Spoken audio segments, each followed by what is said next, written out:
pertanyaan B di awal Mas tadi, justru yang sangat dominan bayang-bayang Pak Ilham itu adalah di Pak Dan. Kita masih ingat pada pemilihan wali kota 2009 yang lalu itu Pak Ilham menggunakan baju orange. Kemudian di Pilgub 2013 Pak Ilham Aziz juga menggunakan yang sama. Apa keterkaitannya dengan orange yang Pak Ilham? Apa ada bayang-bayang Pak Ilham? Terima kasih Pak Ilham. Persoalan warna itu milik semua orang. Warna orange itu adalah warna dengan spektrum tersendiri, sehingga dipakai untuk emergency, untuk penyelamatan. Karena kita mengusung penyelamatan masa depan, maka kita memakai warna orange, yang kebetulan juga semangatnya juga sama dengan Pak Ilham. Pak Ilham kita ingin menyelamatkan peradaban Makassar, bagaimana bisa lebih baik. Dan saya kira dalam semangat yang sama yang menyempurnakan apa yang ada, kita dengan baju orange ini kalau dijajarkan dengan semua warna, maka dia adalah baju dengan spektrum tertinggi. Ternyata warna orange itu punya nilai filosofi. Selama ini kita identikan pada ini banyak. Apakah konsisten jalur independen atau menjadi melakukan komunikasi politik dengan para partai termasuk dalam ARS? Jadi saya pikir politik itu adalah perubahan atau berubah-ubah. Politik itu suka berubah-ubah. Maka secara politik, hukum politik kita itu ada dua jalan. Jalan perseorangan dan jalan partai. Saya mengambil kebijakan mengambil dua jalan itu. Bisa dalam kata hukum dan atau. Tapi paling tidak jalan pertama yang bisa lakukan adalah jalan perseorangan. Untuk perseorangan sudah siap secara sudah siap. Alhamdulillah penduduk dengan model form KPU dan kita sudah verifikasi sebelumnya. Kalau jalur partai, Karena kita selalu terbuka dan selalu beranggapan bahwa atmosfer politik ini tetap milik partai, walaupun jalur perseorangan itu tetap dimungkinkan. Maka bagi saya semua partai sekarang ini dan insya Allah saya akan juga menghadap beliau Pak. Hampir semua partai kita sudah berkomunikasi dengan baik. Padahal ini punya pengalaman di ranah politik ketika gagal menjadi gubernur di Gorontalo.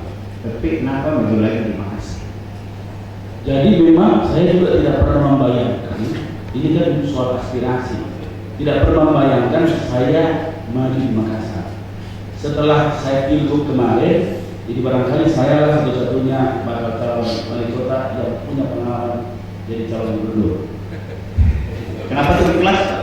Bukan turun kelas, ini persoalan aspirasi. Ini bukan klasifikasi provinsi maupun kota. Makassar ini adalah kota yang menjadi pandangan seluruh Indonesia. Nah, waktu saya selesai, saya digugat oleh beberapa tokoh, baik itu budayawan, akademisi, LSM, sama seperti beliau disampaikan. Saya sendiri mobil-mobil saya sudah jual. Yang pilgub kemarin, kalau misalnya memang saya berambisi turun kelas tadi seperti Pak Firdaus sampaikan, saya tidak akan jual mobil saya. Ternyata gugatan itu memang punya risiko besar. Saya mesti ada akreditasi. Tapi karena saya digugat sudah menyangkut satu kata, Sirina Macet, mari tidak berbuat baik untuk Makassar. Kita tahu bagaimana mengatasi macet. Mereka menganggap saya bisa mengatasi banjir. Mereka menganggap kita bisa mengatasi kaki lima, bisa mengangkat kemiskinan, dan kita tidak berbuat. Harus kita punya rasa malu yang kita namakan Sirina Macet. Dan saya menerima itu.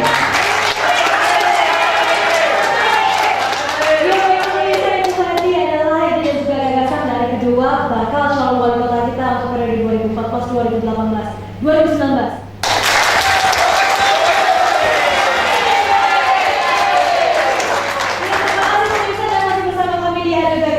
Tadi kita sempat membahas mengenai warna oranye yang digunakan oleh pasangan maksud kami ARA dan juga DP.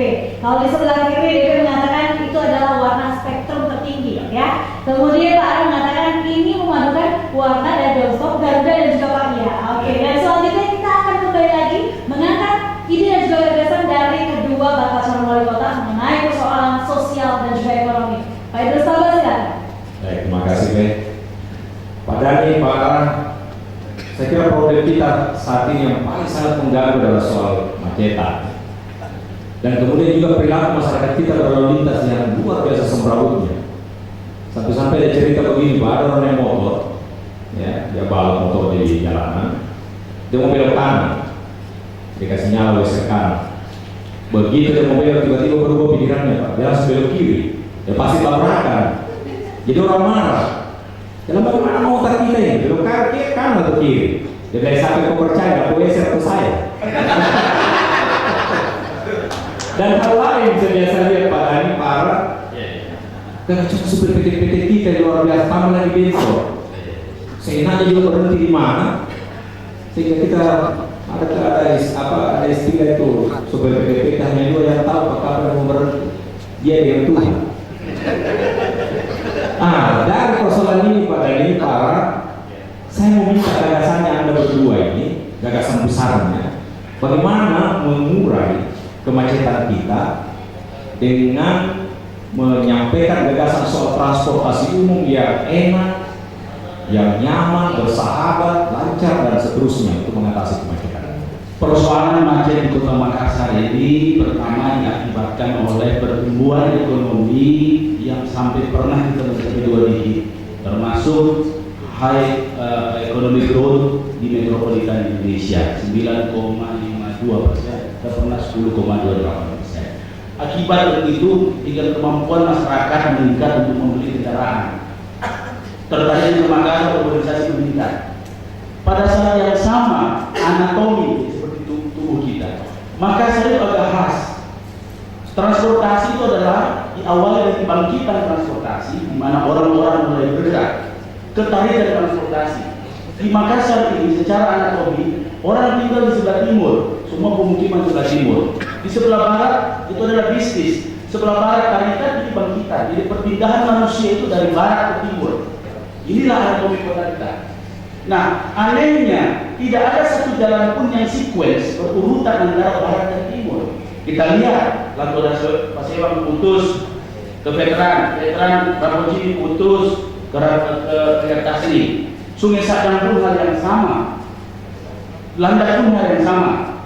Jadi yang kita harus lakukan pertama adalah membenarkan dulu bagaimana kelancaran barat timur. Kita lihat utara selatan, dari ujung Tanjung Bunga sampai Maros bisa selesai, bisa langsung. Dari ujung Alaurin langsung. Ada 5 jalur utara selatan yang sequence. Sedangkan barat timur tidak ada satupun yang sequence. Yang ada sequence yang berurutan. Maka anehnya penanganan di veteran ditutup malah yang jalur diarahkan ke utara. Jadi tanpa konflik. Kita lihat macet itu nanti diatasi selesai. Saya bilang sama teman-teman, biar tunggu mak. Insya Allah.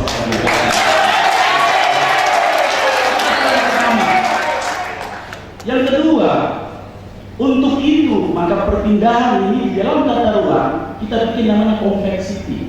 12 kawasan kita akan kembangkan, 10 kawasan kota baru sepanjang pantai. Apa complexity? Di dalam klaster itu orang bergerak di klasternya saja, tidak akan berpindah dari utara ke selatan, sehingga beban lalu lintas itu diselesaikan di klaster ini. Itu tata ruang. Yang kedua, kota dunia ini harus tidak mix transportation. Ada becak di situ, ada motor, ada bus, tidak boleh. Itu harus tertata. Maka kita sudah saatnya punya namanya intermodal transportasi. Seperti saudara saya sampaikan tadi, mulai dari monorail LRT, busway atau BRT, bus transport. Ya. Nah syaratnya memang busway itu harus 4 lane, 4 jalur. Jadi memang Pak Ara, kenapa di Makassar bisa memungkinkan kalau kita satu arahkan. Sehingga kalau kita kan kalau dua tidak memungkinkan busway Pak. Kalau satu arah dia 4 lane itu bisa busway. Kita lihat Bandung, kita lihat Surabaya. Itu hal yang kedua. Yang ketiga sistem perparkiran. Yang keempat manajemen traffic, satu arah atau 2 arah. Jadi memang banyak dan terakhir perilaku. Jadi banyak hal yang kita harus benahi. dan memang hal ini sangat rumit dan complicated. Makanya menjadi wali kota untuk Makassar memang tidak gampang. Tidak dengan misalnya seperti kita memainkan sinetron, bukan. Jadi Makassar ini, jadi untuk memimpin Makassar dengan komplikasi begini harus bukan hanya sekadar kemampuan politis, tapi kemampuan teknis pun diharuskan untuk Lalu Pak Dhani, Bapak kan ini konsultannya Pak Wali Kota. Ya. Kenapa tidak bisa disampaikan? Jadi begini Pak, persoalan di Indonesia itu ada lack coordination karena kita punya 3 tingkatan. Ada kota, ada provinsi, ada pusat. Itu persoalannya. Persoalan pertanahan itu ada intervensi provinsi, tidak hanya kota. Nah, persoalan koordinasi yang sangat-sangat saya kira Pak Ara lebih paham dari saya soal ini. Tapi yang kebetulan saya konsultan baik dari provinsi, nasional maupun di kota, saya merasakan itu. Dan berbeda dengan kota-kota maju di dunia, dia hanya satu komandonya. Di Cina itu, misalnya Shanghai, itu otoritasnya cuma seperti kawasan khusus. Berbeda dengan kita, sehingga kebijakan Pak Wali sebagus apapun bisa dianulir secara determinasi dari atas. Begitupun dari atas yang lain. Jadi inilah Indonesia, tapi saya pikir Pak, saya sudah siap dengan itu, ya, dengan model koordinasi yang kurang bagus seperti itu, karena saya kebetulan konsultan di tiga persoalan itu, nasional, provinsi dan